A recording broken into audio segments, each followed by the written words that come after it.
Hello everyone, we are from Group 1. Today we are going to talk about the antiarrhythmic drugs. These are our group members. These are the topics that we are going to discuss later. And first, we are going to talk about the Wolff-Parkinson-White syndrome. So do you know what is WPW syndrome? So WPW syndrome is a heart condition present at birth, which is the congenital heart defect. And the heart will beat abnormally fast for periods of time because of the abnormal accessory electrical conduction pathway in the heart. And it may also lead to sudden cardiac death in children and also the young adults. WPW syndrome is classified into two types according to the ECG findings. So in type A, we can see there is positive delta wave, while in type B, we can see there is negative delta wave. So next will be the clinical features of Wolff-Parkinson-White syndrome. The general features will include supraventricular tachycardia, rapid fluttering and pounding heartbeat or heart palpitations, chest pain, fatigue, dizziness and shortness of breath. Whereas in infants, you will see a faded skin color or skin pallor, blue coloring to the skin and lips known as cyanosis, restlessness, rapid breathing and pooling. There are a few ways to diagnose Wolff-Parkinson-White syndrome. The first is through an ECG or electrocardiogram, where electrodes are placed on the chest, arms and legs to measure the heart's electrical activity. The second is through a device called the Holter monitor, where it is a portable ECG device worn for a day or more to record the heart's rate and rhythm during daily activities. The third device is called an event recorder, where it is worn after 30 days to detect infrequent arrhythmias. Lastly, electrophysiological study is where thin catheters are placed on various spots in the heart and contain sensors that will record the heart's electrical patterns. What syndrome? It is caused by an abnormal accessory pathway in the conductive tissue. It is mainly non-symptomatic with normal heart rates. If rate becomes tachycardic, which is around 200 to 300, it can be lethal. For example, it may be brought on by stress or exertion. So, who's at risk? Wolff-Parkinson-White syndrome affects both men and women. In most cases, the cause of Wolff-Parkinson-White syndrome is unknown, but doctors have identified mutation in a gene that may be responsible. A small number of people may be at risk because they inherited this gene from a parent.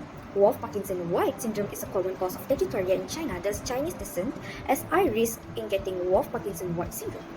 Next, we would like to summarize the significant drug interactions involving antiarrhythmic agents.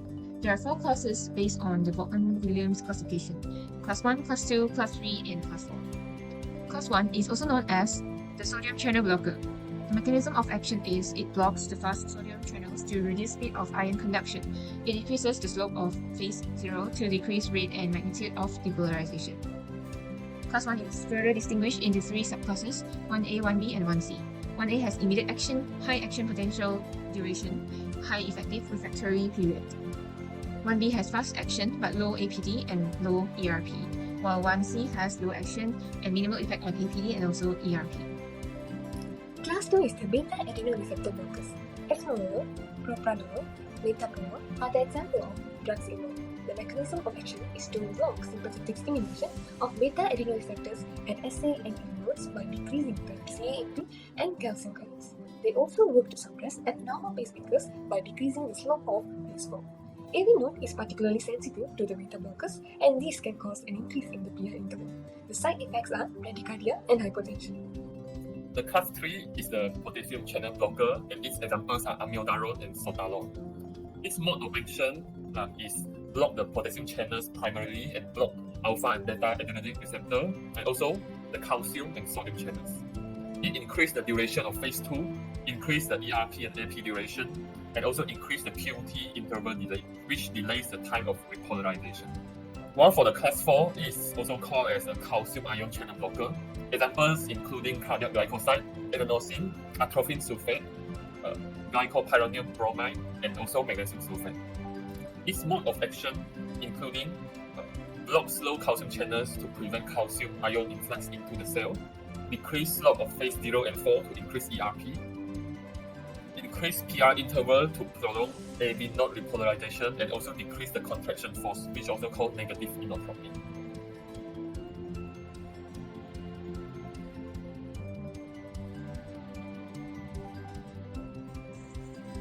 Certain agents used for the treatment of arrhythmias are not classified in the conventional Class 1 to 4 Bolton-Williams classification.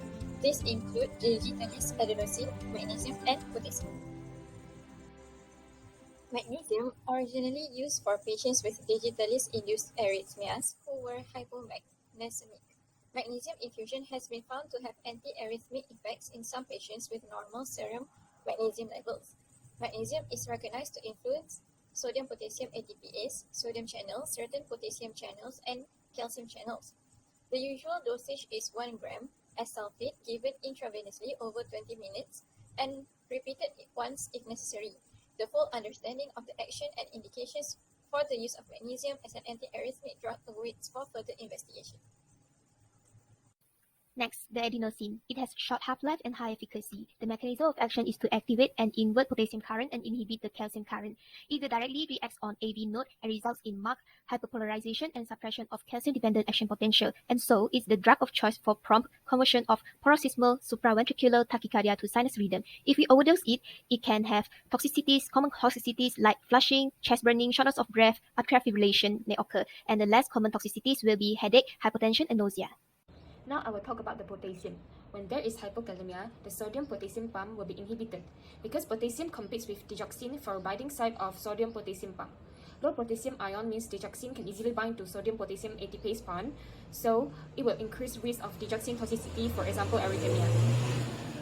Patients with potassium levels of 2.5 to 3.5 milliequivalent per liter, which is representing mild to moderate hypokalemia, may need only oral potassium replacement. If potassium levels are less than 2.5 milliequivalent per liter, intravenous potassium should be given, with close follow-up, continuous ECG monitoring, and serial potassium levels measurement. That's all from us. Thank you.